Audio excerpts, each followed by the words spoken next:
42절 말씀. Scripture verses come from the book of Numbers, chapter 32, verses 28 to 42. Chapter 32, 28 to 42. 32장 28절에서 마지막 절까지 같이 한 목소리로 읽습니다. 이에 모세가 그들에 대하여 제사장 엘르아살과 눈의 아들 여호수아와 이스라엘 자손 지파의 수령들에게 명령하니라. 모세가 그들에게 이르되 각 자손과 르우벤 자손이 만일 각각 무장하고 너희와 함께 요단을 건너가서 여호와 앞에서 싸워서 그 땅이 너희 앞에 항복하기에 이르면 길르앗 땅을 그들의 소유로 줄 것이니라. 그러나 만일 그들이 너희와 함께 무장하고 건너지 아니하면 그들은 가나안 땅에서 너희와 함께 땅을 소유할 것이니라. 각 자손과 르우벤 자손이 대답하여 이르되 여호와께서 당신의 종들에게 명령하신 대로 우리가 행할 것이라. 우리가 무장하고 여호와 앞에서 가나안 땅에 건너가서 요단 이쪽을 우리가 소유할 기업이 되게 하리이다. 모세가 각 자손과 르우벤 자손과 요셉의 아들 므낫세 반 지파에게 아모리인의 왕 시혼의 나라와 바산 왕 옥의 나라를 주되 곧 그 땅과 그 경내의 성읍들과 그 성읍들의 사방 땅을 그들에게 주매 각 자손은 다본과 아다롯과 아로엘과 아다롯 소반과 야셀과 욕부하와 벳니보라와 벳하란들의 견고한 성읍을 건축하였고 또 양을 위하여 우리를 지었으며 르우벤 자손은 헤스본과 엘르알레와 기리아나임과 느보와 바알 구원들을 건축하고 그 이름을 바꾸었고 또 신마를 건축하고 건축한 성읍들의 새 이름을 주었고 므낫세의 아들 마길의 자손은 가서 길르앗을 쳐서 빼앗고 거기 있는 아모리인을 쫓아내매 모세가 길르앗을 므낫세의 아들 마길에게 주매 그가 거기 거주하였고 므낫세의 아들 야일은 가서 그 촌락들을 빼앗고 하봇 야일이라 불렀으며 노바는 가서 그낫과 그 마을들을 빼앗고 자기 이름을 따라서 노바라 불렀더라. 아멘. 찬양대에 찬양하겠습니다.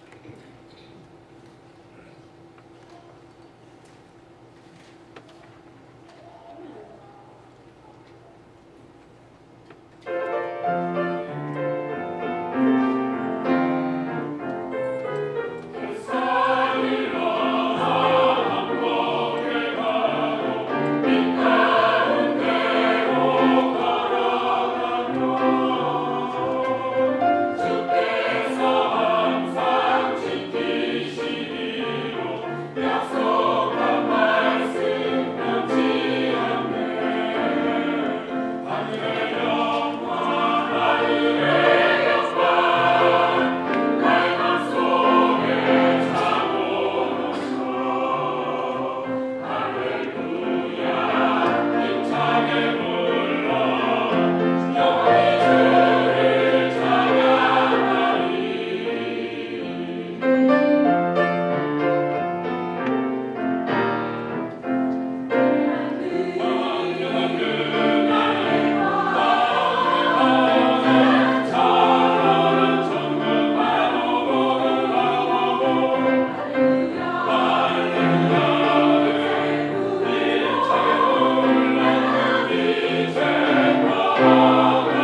같이 그 말씀을 가지고 우리가 소유할 기업,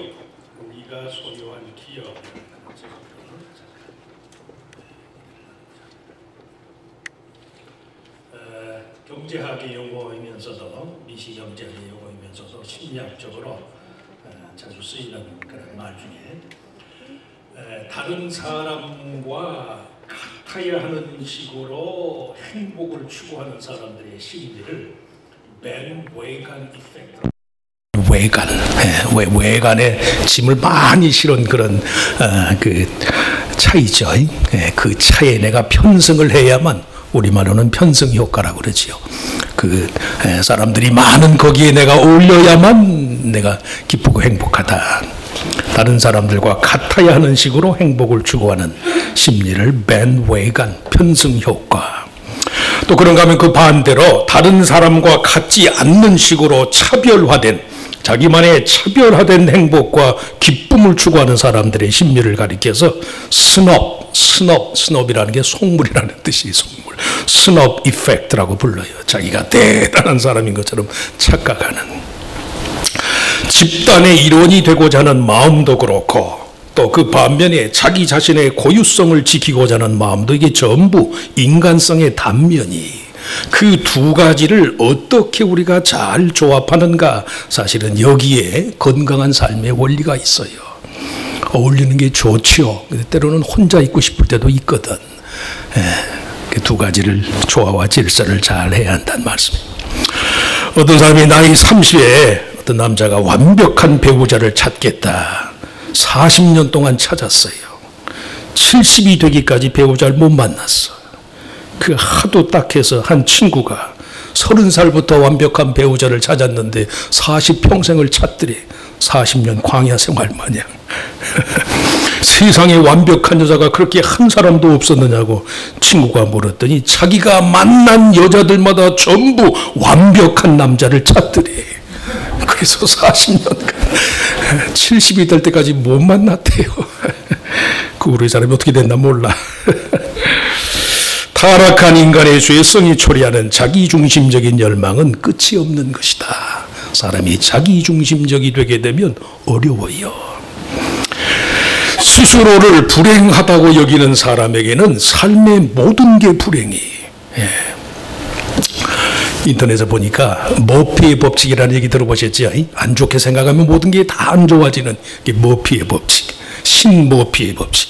손이 닿기 어려운 부위일수록 가려움의 정도가 심하다. 손이 닿기 어려운. 세차하고 나면 영락없이 비가 온다. 그래서 저는 세차를 안 해요, 아예. 안 해. 돈 아까워서도 안 해. 버터를 바른 빵을 땅에 떨어뜨리면 꼭 버터가 발라진 쪽이 바닥으로 떨어진다. 그런 경험해 보셨나? 꼭 그거 발라놓은 쪽으로 떨어져요. 우산을 가져오지 않는 날에는 비가 오고 우산을 가져온 날에는 비가 안 온다. 오늘 비 찬스가 좀 있다고 그러던데, 공부를 안 하는 녀석은 몰라서 틀리고 공부를 좀 하면 헷갈려서 틀린다. 재밌어요. 들어보시죠. 급해서 택시를 기다리면 빈 택시가 반대쪽에서 나타난다. 자기가 길을 건너가면 또 반대쪽에서 나타난다. 마트에 가서 찾는 물건은 항상 마지막 귀퉁이에서 발견된다. 바겐세일에 가보면 자기가 사고 싶은 물건은 꼭 세일을 안 한다. 보험에 들면 사고가 안 나고 보험에 안 들면 사고가 난다. 공중 화장실에서 제일 짧은 줄에 서면 안에 있는 사람이 꼭 큰 것을 본다. 머피의 법칙이래. 그런가 하면 말콤 글래드웰이라는 유명한 캐나다의 저널리스트가 있어요. 베스트셀러를 많이 썼는데, 데이빗 앤 골라이앗, 데이빗과 골리앗. 우리말로 보니까 아마 흙수저가 금수저를 이기는 법 해가지고 아주 한국에서 책이 많이 팔렸더라고. 4년 전에 이 책이 나왔는데, 이 사람이 이 책에서요, 일반적으로 세상에서의 성공 법칙은 직선적이다. 선형적인 데 비해서 사람의 마음에 관련된 영역은 비직선적이다. 벽돌을 쌓는 일도 일정한 높이 이상을 쌓고 나면 무너지게 돼 있어요. 무너지게. 예.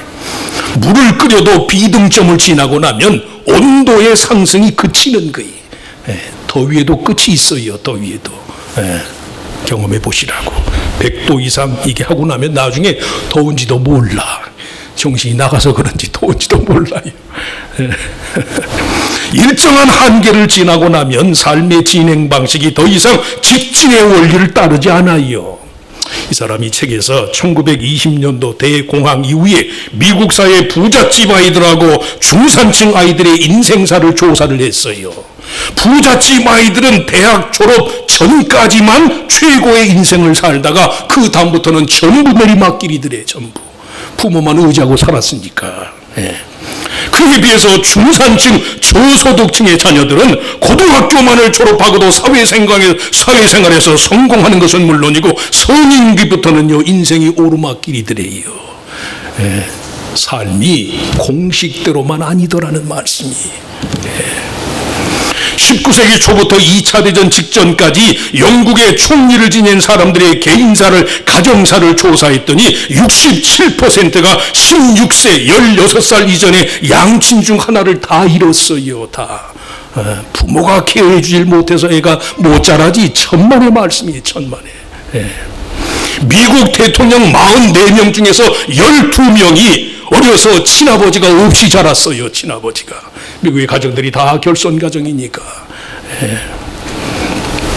세계적으로 유명한 창업자 중에 전부 난독증 환자들이 그렇게 많아. 난독증 환자들. 소문이 사실인지 모르지만 워렌 버핏도 약간의 난독증이 있대요. 예. 글래드웰이 자신의 책에서 결론적으로 인용한 말이 그 유명한 니체. 나를 죽이지 못하는 고난은 나를 더 강하게 할 뿐이다. 나를 죽이지 못하는 고난은 나를 강하게 할 뿐이에요. 강하게. 인생이 공식대로가 아니에요. 예. 변수가 많단 말씀이에요. 변수가. 신앙의 변수가 있잖아요. 심리학자들은 the faith factor, faith factor. 신앙의 변수가 있단 말씀이에요. 예. 최악의 사건이 최악의 결과를 낳는 것도 아니에요. 최고의 환경이 최선의 결과를 가져오는 것도 아니더래. 무슨 말씀이 함부로 예단하지 말란 말씀이에요. 함부로 예단하지 않기를 축원합니다. 뭐 자기가 알면 얼마나 한다고 인생이 자기 입맛대로 저울질을 하나요. 변수가 많은데 변수가.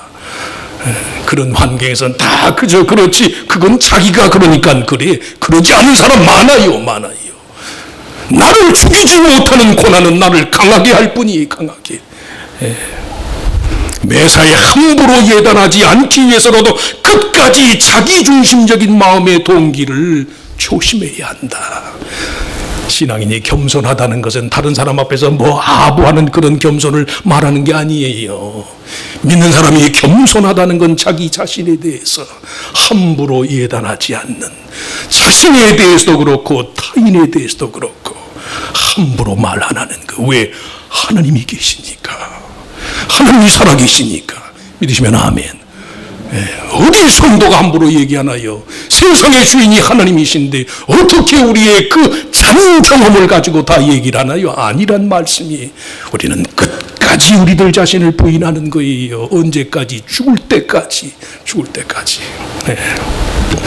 40년 광야 생활을 청산하고 요단을 건너 강 서편 가나안 산지를 기업으로 차지하도록 부름받은 이스라엘 백성 중에 요단 동편의 평야지대가 주는 매력을 떨치지 못한 사람들이 있었어요.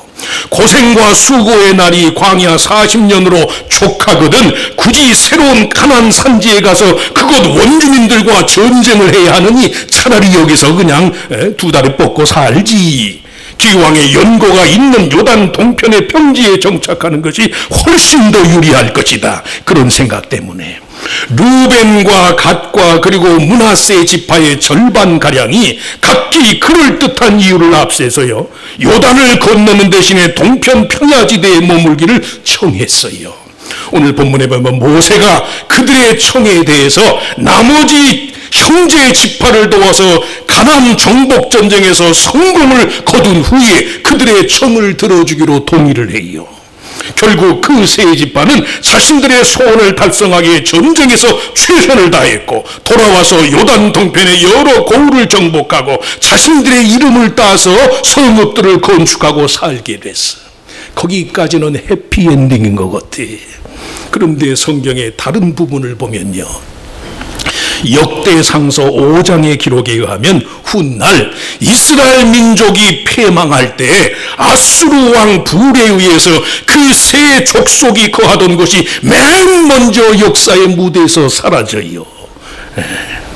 손쉬운 선택, 이기적인 선택이 이스라엘 지파들 가운데 가장 불행하고 초라한 종말을 맞도록 했단 말씀이 뭐가 문제예요? 자기 중심성이 문제예요. 알량한 자기 경험으로 인생을 논하는 것 자체가 문제더라는 말씀이. 첫째, 그 세 지파의 선택에는 공동체성이 없었어요. 공동체. 그것이 그들의 선택의 불행이고 한계. 그 세 지파가 요단 동편에 머물기로 한 이유를 보면 나름대로 타당해요. 목축이 많고 어린 자녀들이 있으니까 강을 건너는 건 아무래도 무리입니다. 여기서 우리가 터를 잡고 우리의 가축들을 키워야 되겠습니다. 그럴듯하다니까. 그런데 웬일인지 모세는 그들의 제안에 대해서 이스라엘 자손을 낙심케 하며 여호와께서 그들에게 주신 땅에 들어갈 수 없게 만드는 행위다. 심지어는 출애굽 1세대의 죄를 답습하는 이스라엘 백성 전체를 멸망시키는 행위라고까지 모세가 확대 해석을 해요. 이유는 한 가지, 그들이 그들의 신 여호와 하나님과 맺은 언약의 집단성 때문에. 말이 조금 어렵지만 언약의 집단성. 여호와 하나님의 언약은 이스라엘 백성 개개인이 아니라 이스라엘 백성이라는 집단적 범주의 사람들과 맺은 거란 말씀이에요. 이스라엘 백성 자체가 다른 지파 사람들로부터 분리된 개체로 존재하지 않아요. 말하기 좋아하는 사람이 기독교 신앙이 너무 개인주의적입니다, 기복주의적입니다 비판하는 사람들이 많은데 종교가 뭔지 신앙이 뭔지 몰라서 그래. 그런 규정 자체가 잘못된 거예요. 신앙이 정말로 개인주의적인 것이라면 이해관계가 다른 사람이 불행해지면 내가 행복해져야만 하는데 저나 여러분이나 그래요? 교회에서 내가 미워하는 사람이 무슨 어려운 일이 있어서 병에 걸린다든지 어려움 당하면 속이 고소하던가요? 마음이 아프잖아요. 마음이 아프잖아요. 그렇게 이해관계가 다르고 입장이 다르지만 저가 불행하면 내 마음이 아프다는 말씀에 왜 그래요? 인간은 집단으로 존재하니까. 잊어버리지 말란 말씀이에요. 개인이란 없어요. 신앙은 철저히 집단성의 표현이 어려운 말이 아니에요. 남이 아프면 내가 아픈 거예요. 그런 사람이 있다면 한번 나와보라고 그래요. 자기가 싫어한다고 그 사람 어려움 당하면 내 속이 시원합디다. 세상에 그런 사람 있으면 나와보라고 그래요. 없어요. 인간의 탈을 쓰면 그런 사람은 없어요. 인간이 정말로 아무것도 아니라는 것, 도저히 혼자로는 살아갈 수 없는 존재임을 고백하는 것이 그게 신앙의 표현이에요. 그게 구원의 길이에요. 도덕꾼자가 되라는 말씀이 아니, 인생의 한계가 그렇단 말씀이에요. 죄의식에 대한 경험은 개인적인 것이니까 기독교 신앙 자체가 개인주의적인 것입니다 착각하는데, 하나님 앞에서 진정한 죄의식이라는 것은 우리들 자신의 개별성을 포기하는 거예요. 잘 들으세요. 한두 번 어려운 일 당하고 나면 무슨 생각이 드세요? 나는 아무것도 아니잖아. 아무것도. 경험들 하셨을 거예요. 뭐 그리 대단해요. 뭐 그래. 아무것도 아니거든. 아무것도. 그걸 깨닫는 게 믿음이에요. 천하 내나 피차에 마찬가지지. 이게 믿음이라는 말씀이에요. 부족한 사람을 은혜로 받아주시고 하나님과의 영원한 교제 가운데 살도록 한 그 사실을 생각할 때 나는 비로소 이 세상의 아주 작은 한 부분으로 존재하는 것 자체를 감사로 받아들여요. 감사로. 전에는 천상천하 유아 독존이었거든. 셀프, 에고. 어려운 일을 당하고 나니까 나는 아무것도 아니잖아. 아무것도 아니거든. 그때 비로소 저나 여러분이나 더 이상 내가 아니라 하나님의 나라와 의를 위한 삶을 살게 돼요. 그래서 믿음이 성장할수록 교회에 나오는 발걸음의 길이가 길어질수록 자기 중심적인 생각이 없어져야 돼요. 하나님 앞에서 참된 회개를 통해서 매사에 자기 중심성을 버려야 돼. 내 생각에는 according to me, 천만에 according to God. 그러한 차원의 회개, 죄의식을 경험하지 않으면 아무도 이스라엘의 범주에 들어설 수가 없단 말씀이에요. 신앙은 집단적인 거예요. 나는 아무것도 아닙니다. 나라는 것이 의식될수록 하나님 앞에 나는 죄인입니다. 그것만 생각하시라고.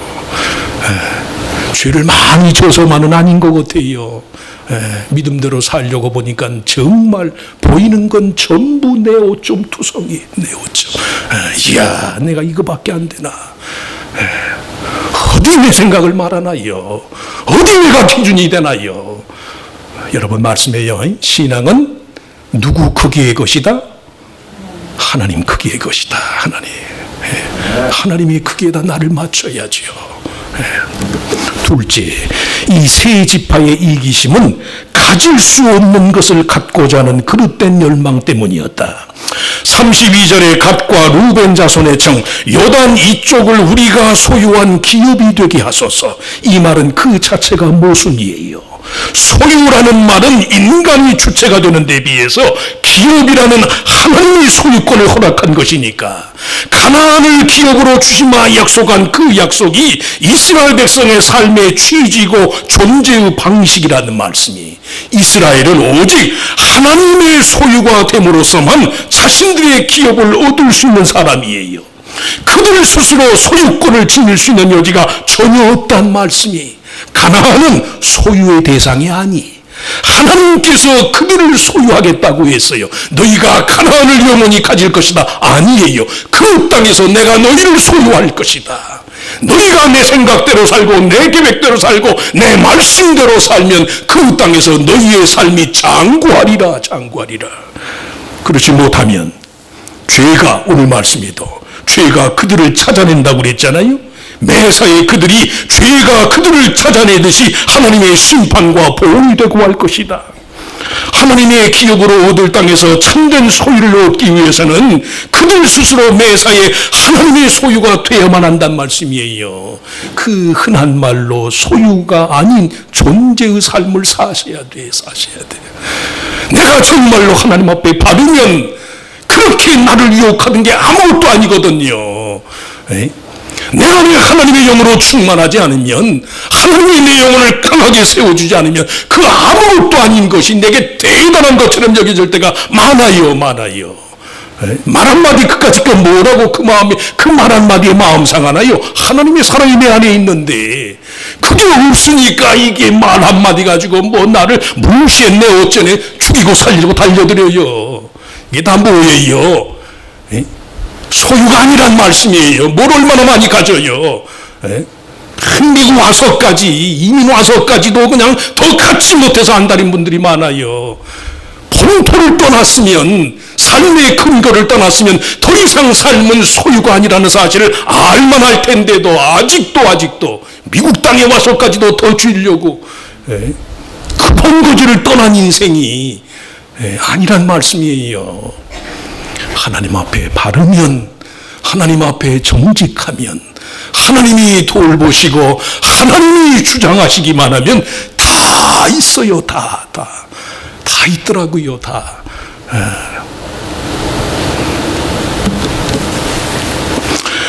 나사렛 교단의 2020년도의 교단적인 비전의 내용이 지난 우리 총회에서 350만 명, 전 세계적으로 350만 명의 총회원을 확보하자. 2020년까지 250만 명의 공예배 참석 인원을 확보하자.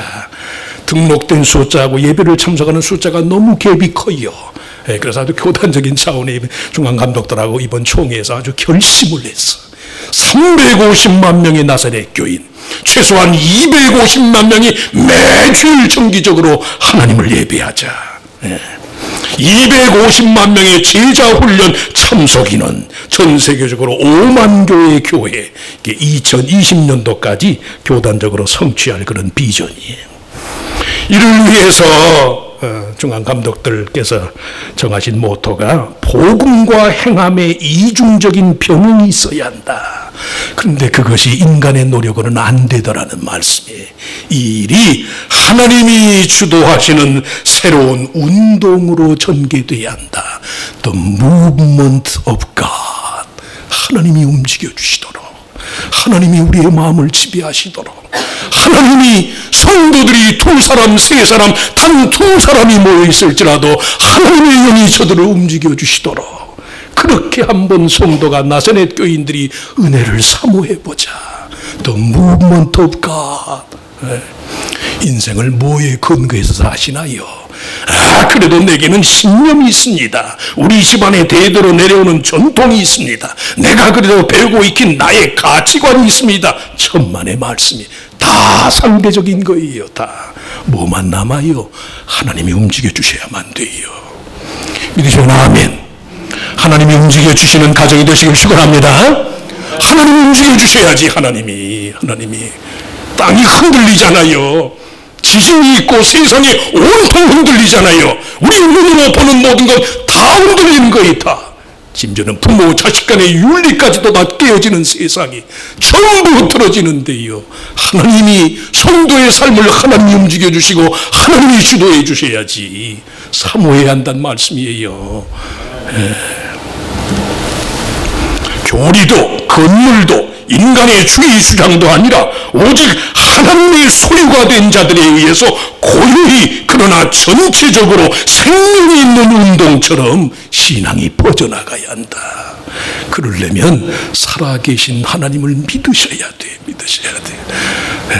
정말 하나님이 살아계십니다. 하나님의 뜻대로 살면 내 대에 갚아주지 않으면 내 다음 때라도 하나님이 갚아주실 것을 나는 믿습니다. 그래서 자식 앞에서라도요, 자식 얘기 넘어서 죄송하지만 사람들 보는 앞에서 누가 보건 안 보건 간에 남말은 새가 듣고 반말은 쥐가 듣는다는데 왜 하나님이 우리의 기도를 안 들으겠어요? 왜 하나님이 우리의 정직한 고백을 안 들으시겠느냐고. 마음으로, 몸으로, 말로 어느 심사간에 최대한 하나님 앞에 정직하고 진실해서 하나님의 삶의 터전을 움직여 주시도록 그 하나님의 역사 가운데 삶을 살아야 그게 믿음이고 그게 능력이지요. 언제까지 그냥 무슨 공식 외는 것처럼 그렇게 믿음 생활을 하나요? 그건 아니란 말씀이에요. 건물도 주의 주장도 교리도 아니라 하나님의 소유가 될 때, 성도 한 사람 한 사람이 정말 하나님의 소유가 될 때 하나님이 그 삶의 거대한 부흥과 구원과 생명의 운동을 일으켜 주시기를 청해야 한다는 말씀이, 이것만이 우리가 누릴 수 있는 거예요. 다른 건 다 죄송하지만 없어요. 저나 여러분이나. 셋째, 이 세 지파의 이기심은 인간의 주도권이란 다만 하나님의 뜻을 따르는 데서 기인한다는 사실을 몰랐어요. 오늘 말씀에 보면 세 지파가 전부 성읍을 건축하고 자신들의 이름으로 불렀다는 언급이 나와요. 자기들의 이름을 따서 그들 각자의 자주권과 자발성을 암시하는데, 이는 결국 여호와의 기업을 분배받기보다 매사에 내가 이 무대로 선택하고자 하는 자율성을 강조하는 거예요. 모세에게 요단 동편의 땅을 분배해 줄 것을 청한 것도 그렇고, 모세 자신이 임으로 정한 경계에 따라서 그 땅을 나눠준 것도 그렇고, 전부 온당치 못한 이스라엘의 자기 중심성의 표현이라는 말씀이, 그렇게 알량한 지식으로 선택하고 자기 중심으로 택한 결과가 어떻게 됐다고 그랬어요? 이미 말씀한 것처럼 역대상 5장에 있는 말씀 그대로 아수르 왕 불이 이스라엘을 침공할 때 맨 처음 멸망시킨 토성이 이들의 토성이에요. 이스라엘의 역사상 맨 먼저 그 이름이 역사에서 사라진 자들이 루벤, 갓, 므낫세 판지파거든. 페르시아의 전설에 나오는 행복에 관한 이야기. 큰 농장주가 있었대요. 어느 날 저녁에 방문객이 와서 저 멀리 다른 나라의 큰 다이아몬드를 가진 거대한 부자가 있습니다. 당신보다 훨씬 부자입니다. 이 부자가 그때부터 근심이 생겼어. 자기도 부자였는데, 나름대로 부자였는데 상대적으로 빈곤감을 느낀 거예요. 그리고 그만 내가 불행하다 생각이 빠졌어요. 다음날 농장을 팔고 그 보석을 찾아서 다이아몬드를 찾아 나섰어요. 다이아몬드 찾기는커녕 몇 해 되지 못해서 돈도 다 써버리고 결국 그곳에서 자살하고 말았어요. 그 부자의 농장을 새로 산 주인이 어느 날 농장 정원의 물가에서 번쩍이는 것이 있어서 봤더니 엄청난 크기의 다이아몬드들이 다이아몬드. 예. 그 부자가 그렇게 애타게 찾던 다이아몬드가요, 그 죽은 부자의 정원에서 발견됐어요. 농장을 팔고 먼 데 가서 보물을 찾으려 했던 그는 결국 자기의 행복을 버리고 불행을 찾아서 나간 꼴이 되고 말았단 말씀이에요. 내중심적으로 살겠다는 사람들의 삶의 종말이 다 그래요, 다. 그러면 내가 찾아지겠지. 자기를 찾는 인간이라는 책도 있고, 자기를 찾을래야 해서 찾아지는 게 아니에요. 인생은 하나님을 찾으면, 하나님의 소유가 되면 내가 찾아지는 거예요. I am found by God. 하나님이 우리를 찾으시면, 하나님의 눈에 뜨이면 우리가 찾아지는 거예요. 하나님 없이 내가 나를 찾겠다고 하니까 그건 신기루인데, 신기루. vanity, vanity, vanity. 헛되고 헛되고 헛되니 모든 것이 헛되도다. 그러잖아요. 뭐라고 자기의 집착을 하나요? 뭐라고 자기가 자기에 매이나요? 내 삶이 초라하거나 남의 처지가 부러워만 보일 때 이리저리 곁눈질하지 말고 하나님만 바라봄으로써 정말로 우리를 위해 하시는, 독생자라도 저를 믿어서 전부 사망과 죄의 권세에서 벗어나기를 바라시는 그 하나님, 우리를 정말로 위하시는 하나님의 뜻에 매여 사는 삶을 살아야 돼요. 남의 것이 좀 커 보일 때, 다른 사람이 나보다 더 행복하다고 여겨지는 그 순간에 신기루와 같은 것을 보지 마시라고. 내가 하나님의 소유가 되면 세상의 주관자이시고 그를 믿는 자들을 온전하게 하기 위해서 독생자와 합의하셔서 우리를 위한 대속의 구원을 이루신 그 하나님을 바라보고 그 하나님이 우리를 소유하기만 하면 우리는 다 가져요, 다. 하나님의 소유가 되시길 축원합니다. 하나님의 기업이 돼서 하나님이 저와 여러분의 가정과 교회와 자녀들과 내 배우자와 직업과 내 장래의 꿈까지 하나님이 다 소유해 주시고 지켜주시는 여호와의 기업의 사람들이 다 되시기를 주의 이름으로 축원합니다. 축원합니다. 하나님, 많은 것을 소유하려고, 더 많이 가지려고, 그래서 좀 나를 그렇게 쌓고 견고히 하려는 몸부림 속에서 우리가 살 때가 많습니다. 다른 사람 이해하고 다른 사람 처지 돌아보는 것은 그저 그렇게 아무렇지 않게 가볍게 하면서 유난히 자기 자신의, 나 자신에 대해서는 그렇게 집착하고 좋은 면보다는 부정적인 쪽으로 더 집착을 해서 하나님이 우리를 그렇게 자유케 하시고 사랑하시는데도 불구하고 우리가 우리 스스로를 오히려 결론적으로 미움에 빠지게 할 때가 많습니다. 신앙의 근본이 하나님의 소유가 되는 데 있다는 사실을 알게 하여 주시옵소서. 우리의 생각과 의지로 안 될 때가 많사오니 성령께서 우리를 완전히 지배해 주시어서 이런저런 주관, 객관, 공감 이런 것까지도 다 잊어버리게 하시고 오직 하나님의 말씀의 약속 As it is written in the Bible 성경에 기록된 그대로 나를 향한 하나님의 뜻을 아멘하고 받아들여서 전능하신 하나님의 소유가 되었더니 하나님이 이것도 저것도 이렇게 복되게 하셨습니다. 나로서는 할 수 없는 것을, 나로서는 가질 수 없는 것을 하나님이 갖게 하셨습니다. 이 믿음이 우리의 것이 되게 하여 주시옵소서. 정말로 믿음이 삶 속에 구체적으로 적용되는 것이 되게 해 주시어서 주문을 외듯 그저 주문을 외듯 신앙생활하는 자들이 되지 말게 하시고 살아계신 하나님, 능력 주시는 하나님, 나를 온전케 하신 하나님, 내 자녀를 끝까지 지켜주실 하나님, 정말로 내 삶의 종말을 아름답게 하실 그 하나님께 대한 믿음을 가지고 살아계신 하나님과 동행하는 삶이 되게 하시기를 빌고 원합니다. 그 일을 위해서라면 하나님, 나는 아무것도 아닙니다. 정말 하나님, 나는 아무것도 아닙니다. 이런 진정한 고백이 우리들 모두의 것이 되게 하여 주시옵소서. 이 믿음으로 다가오는 한 주간도 하나님께 온전히 붙들리는 주의 자녀들 모두가 되게 하시기를 바라고 감사하며 예수님의 이름으로 간절히 기도하옵나이다. 아멘. 아멘. 자리에서 일어나셔서 우리 주기도문 성가로 예배를 마칩니다.